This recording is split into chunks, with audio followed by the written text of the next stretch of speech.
You're walking down a back street and you're greeted by this bright red neon light that really invites you in.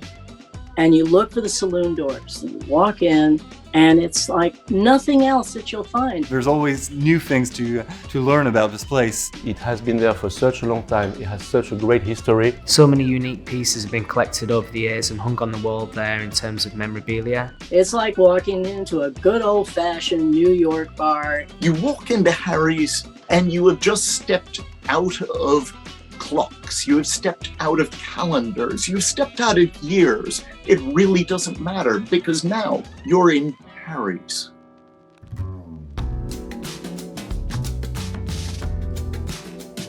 Harry's has been open for 111 years now. In 1911, two New Yorkers decided they would take their bar, Clancy's Bar, from New York to Paris. They moved it stick by stick, panel by panel, table and chair. All the wooden pieces you can see here are from this bar in New York. And it became the New York Bar, a bar that would be eventually known as Harry's Bar. My great-granddad, Harry McElhone, took over the place in 1923. Paris in the 1920s. You have to figure that America lost its bars. It was prohibition. Some sort of symbol, you know, the bar was dismantled in New York and reassembled in Paris for some American community here who were craving for cocktails. Anybody looking for a great drink in the 1920s raced to Paris, and there, behind the New York Bar, was Harry McElhone.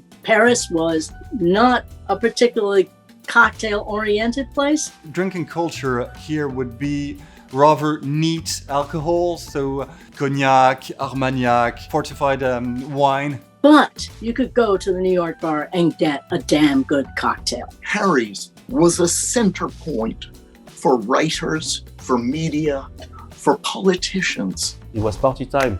That's what happened in the 20s. What we call here the crazy years. For you guys, it's the lost generation of the writers and arts and all those kind of people. It was a playground for artists. Hemingway, George Gershwin, F. Scott Fitzgerald. It's always been a place where Americans could stop by.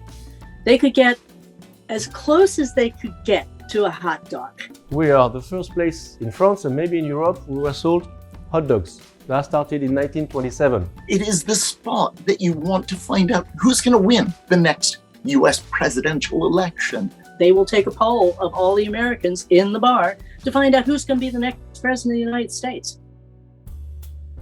Music has been such an integral part of Harry's since the beginning, but you won't find it on the ground level. You have to go downstairs. It could be a quartet, or it could be just a piano and a singer. People upstairs are there to talk. People downstairs are there for the beautiful music scene. So at Harry's, you find both.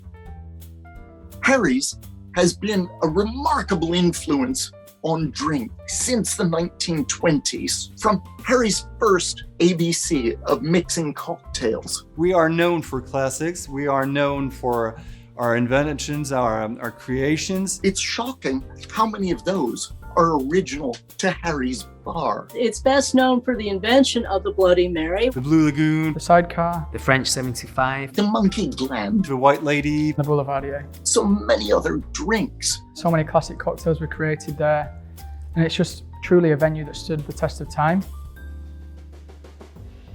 There are a few venues around the world that have really lasted that long, and I think it's important for us to really respect them and value them in this industry. Harry's has had a global influence right from the start, continuing up to today. Our motto is to be traditionally inventive. Harry's Bar is really busy, it's very lively, and it's a proper bar, working extremely well. It's not a museum. It's really exciting to see the future of Harry's Bar. He's still pushing the boundaries of what Harry's Bar is while staying true to its own identity. Being timeless is for tomorrow. Timeless is not just yesterday. If you want to step in to a truly timeless bar, go straight to Harry's.